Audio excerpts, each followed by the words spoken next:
আপনাদের কাছে থেকে কেউ যদি জোর করে এই কারেন্ট বিল, পানির বিল, গ্যাসের বিল জোর করে নিয়ে থাকে, এই যে একটু আগে একটা পরিকল্পনার কথা বলেছে, ইনশাআল্লাহ আল্লাহর রহমতে সেই পরিকল্পনা বাস্তবায়ন করতে পারলে, আল্লাহ যদি রহম করেন, আল্লাহ আমরা বাস্তবায়ন করতে পারলে কেউ জোর করে আপনাদের কাছ থেকে কিছু নিতে পারবে না। আগামী 2 দিন পর থেকে নির্বাচনের কাজ শুরু হবে।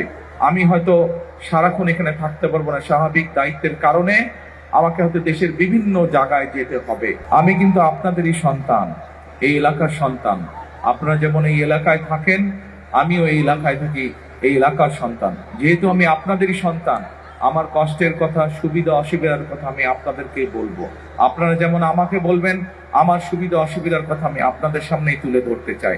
আপনারা জানেন যে আমি একটি দলের দায়িত্বে আছি। আমি হয়তো এই আগামী 2 দিন পর থেকে নির্বাচনের কাজ শুরু হবে। আমি হয়তো সারাক্ষণ এখানে থাকতে পারবো না, স্বাভাবিক দায়িত্বের কারণে আমাকে হয়তো দেশের বিভিন্ন জায়গায় যেতে হবে। সেই জন্যই আমি আমার মানুষগুলোর কাছে, আমার এলাকার মানুষের কাছে, যে এলাকার সন্তান আমি, সেই এলাকার মুরব্বী সহ, সেই এলাকার মা বোন সহ ভাইদের কাছে, সকলের কাছে আমি করজোরে বিনীত অনুরোধ করব।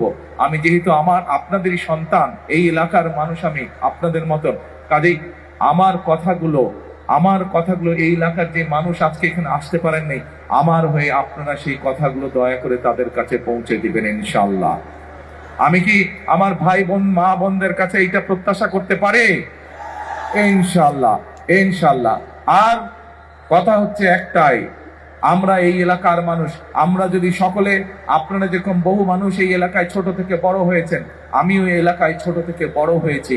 প্রিয় ভাই বোনেরা, আমরা যদি ঐক্যবদ্ধ থাকি একসাথে, তাহলে এই এলাকার যে সমস্যাগুলো আপনাদের আছে, আইন শৃঙ্খলার কথা বলেন, রাস্তাঘাটের সমস্যা বলেন, শিক্ষার সমস্যা বলেন, যেই সমস্যাগুলো আছে, আমরা সকলে মিলে ইনশাল্লাহ এই সমস্যার সমাধান করতে পারবো।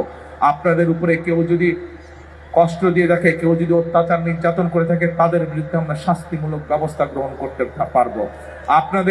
আপনাদের কাছে থেকে কেউ যদি জোর করে এই কারেন্ট বিল, পানির বিল, গ্যাসের বিল জোর করে নিয়ে থাকে, এই যে একটু আগে একটা পরিকল্পনার কথা বলেছে, ইনশাআল্লাহ আল্লাহর রহমতে সেই পরিকল্পনা বাস্তবায়ন করতে পারলে, আল্লাহ যদি রহম করেন, আল্লাহ আমরা বাস্তবায়ন করতে পারলে কেউ জোর করে আপনাদের কাছ থেকে কিছু নিতে পারবে না। যা মিটার বলবে, যা সরকারের থাকবে, আপনারা শুধু সেটাই দিবে।